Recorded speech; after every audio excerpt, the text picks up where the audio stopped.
Welcome to Yankee Steiner Memories of the Game. I'm your host, Brandon Steiner. We've got a wonderful show for you. Reggie Jackson and George Martin. In the month of October, I started reading the press clippings about Mr. October, and I started to believe I was that good. And I got very comfortable, and to this day, I look forward to October because good things happen. They shared with me in a live audience some of their precious memories of the game, including the special moments that Hall of Famers Whitey Ford and Reggie Jackson had while playing here at the Cathedral of Baseball. What are your memories? What are you going to take from that stadium? Well, you know, a lot of people, I think toward the end of the season, were kind of grappling for what they wanted to take away. And, you know, the memories that I've had with a stadium that go back to the 60s when I played there in 68, and walking on the field, and I'm looking at the young man's shirt in front of me, and Mickey Mantle stopped. He was on his way into the first base dugout, and I was running across the field, and I was in foul territory. I was going out toward right field to take my position, and Mickey Mantle stopped. And I looked down, and I saw Mantle on his spike. In the old days, they turned the tongue over on the spike and then put their name on there with the guy's number. And I saw Mantle 7, and I kind of looked down, and I said, like, wow, I'm in Yankee Stadium. Mickey Mantle's there. And so those are memories that I've had. You know, I remember the difficulty I've had in you know, with some of the tough games or the adjustment of coming to with the Yankees. And some of the special things that I remember are Whitey, Yogi, Roger Maris, Mickey Mantle, Phil Rizzuto, Joe DiMaggio, always being gentlemanly, kind, recognizing that fraternity was something that was wanting for me to be included. And during the time when I came along in baseball, and I'm sure Whitey is aware of it, I played in Alabama. I played in places where you couldn't eat, you couldn't stay in hotels. And the welcoming that I got in New York from the greats of the game when I was a kid, I mean, we were all Mickey Mantle in the backyard, or Willie Mays, or Jackie Robinson. When you were on the mound, you were Whitey Ford, you know. And so I remember that, and those are the memories that I take away from Yankee Stadium. Those memories I have are with me. I don't need a chair or a piece of the carpet or anything. Yes, you do. I'd like one, but the memories that I have, I know. Changing in the manager's room with Whitey and Yogi, for all the times that we do that, going out and throwing out the first pitch with Yogi, those things are the memories that I take. A quick side note on that. Joe DiMaggio, when you were with the A's, one of your first coaches? Yes. Moving also? I mean, just that connection? Well, Joe D, and anyone will attest to that, and it's difficult to talk about Joe. I was very fortunate because I was one of the few people that Joe talked to. And I always thought of him as a guy that was, you know, a Reggie fan. And the stories of Joe are, they're great stories. I remember Whitey and myself and Mickey in a suite with the Yankees, and we were watching the Old Timers game. And I went to Joe and I said, Joe, I got a couple of balls. I'd like you to sign them for me. And he said, well, who are they for? I said, well, one for Buck Showalter and one's for my girlfriend. He said, I gave Buck Showalter one a couple of years ago. That's enough for him. And so, you know, Whitey either overheard it or Mickey overheard it. And I know Whitey got a couple of balls from Joe, and Mickey maybe asked for one. And when we got done getting our one ball signed from Joe, we had to go over and sign 12 dozen for him. Well, nobody, we'll get into some collecting in a moment, but he was an unbelievable collector, Joe. You know, people don't realize how articulate he was in his collection. And probably, if there's a number two, if he was not number one, it would be Whitey. But I remember the first time we met, you know, we were at the sporting club. You were always an entrepreneur. You did the first fantasy camp for adults. You and Mickey, you came, we did the press conference there. First time I kind of got together with you two guys. I'm like, wow, what a great idea. It always seemed like you had a little bit of a business side to you, but pressure. You started game one in the World Series. That seemed to be a commonality for you. Do you ever get nervous? I mean, you ever think about all these, starting a game one, a lot depending on that game? I was lucky. I was 21 years old. I got here.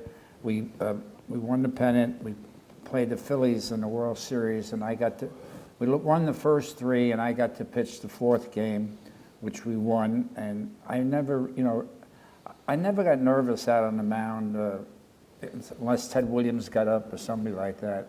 But I was very fortunate. And then the next 50, and then right after the 50 World Series, I went into service for 2 years, but I came back out and we won a couple more World Series, and I think I've been in 8 or 9 or 10 of them. And I just, for some reason, I think I was nervous the night before trying to go to sleep, but once the game started, I never felt nervous. It's always nice when you can't remember quite how many World Series you had. Something like that. That's good. What was going on in 61? Seemed like you had a hell of a year. What was going on? Something a little special there for you? If you can recall back, what kind of rhythm you got there? Yeah, 60 World Series was something I try and forget. We lost to the Pittsburgh Pirates, and I'm not trying to tell them how to coach, but I wanted to pitch the first game in that World Series, and they set me back to pitching the third game. I wanted to pitch the first, the fourth, and the seventh game against Pittsburgh. And I pitched the third game, pitched a shutout, we won. I pitched the sixth game, pitched a shutout, we won. Holy shit. In the seventh game, we You should have lost. been managing. In the seventh game, we lost 11-10 in Pittsburgh on Bill Mazeroski's home run, and that was one of the worst days of my life. Even though I had won a game the day before, the whole team felt terrible about losing to them, and we really outplayed them. But Probably because you didn't get your World Series share money. That in About those days, $4,500, wasn't it? yeah, it was about $4,500. I didn't really worry about the World Series money. I think it's a little higher now. But a little bit. But going back to the 61, your World Series MVP. But it was surprising that series, just going back to that for a minute, you started 8 times the World Series game one. Why that year not? That's weird, because it seemed like you're always with a game one starter. Yeah, I was the next year. First of all, Johnny Sain came along as our pitching coach, and Ralph Houck became manager. And Johnny Sain, who I was tickled, he said this to me opening day in spring training: "How'd you like to pitch every fourth day this year?" I said, I'd love it, because I hated, pitch and sit on the bench for 4 days and then pitch again. And just to pitch every fourth day, it was great. I really enjoyed it and had the best year of my life. I think I was 25-4, and we won the World Series, and it was just a great year. What a privilege it was to hear those memories of this stadium and of the game. We've got more coming up. Welcome back to Yankee Steiner Memories of the Game. I'm Brandon Steiner, CEO of Steiner Sports. Steiner Sports and the Yankees have a unique relationship which allows us to bring rare Yankee items that would usually never be available to the public. Included in these is something very special, something that many consider sacred, the actual earth from Yankee Stadium. Many of the greatest players in the world have played on, sweated on, and bled on the same soil that we included in these special collages offered by Yankee Steiner. Let me start off by saying I know I've taken a lot of flack in selling dirt, but we saw at the final season, final game at Yankee Stadium, players taking the most sacred thing, the dirt and the actual, right from underneath that they actually play on. So what we decided to do is take that dirt and include it in many of the collages. Now, collecting is all about firsts and lasts.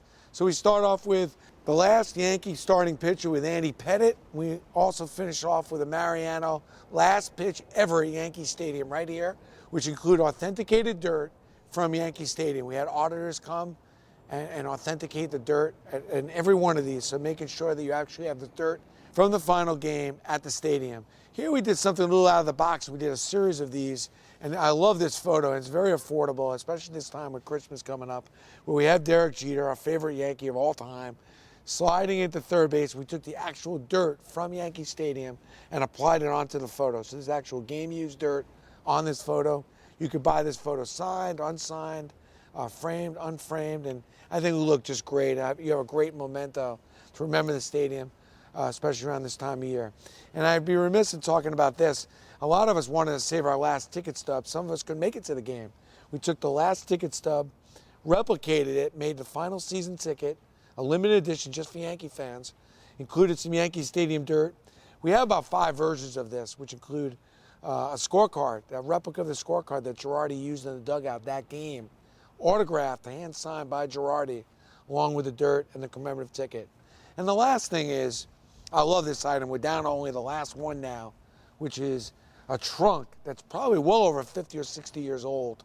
We are talking about some of the greats of Mantle and Maris, and Garrick is possibly even using these trunks. They go back all the way into the 30s and 40s. So you've got to love this. The last one you can bid on SteinerSports.com, where the Yankees actually transported their equipment and uniforms. And this is one of the trunks that they did that with. So I love this item. And believe me, we've got a lot more dirt to cover when you go on to SteinerSports.com. You can't miss it. And it's going to make for a fun gift at this time of year. Up next, more memories of the game with Whitey Ford, George Martin, and Reggie Jackson when we return.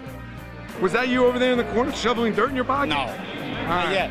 So I'll get you some. But I got my camera. $5.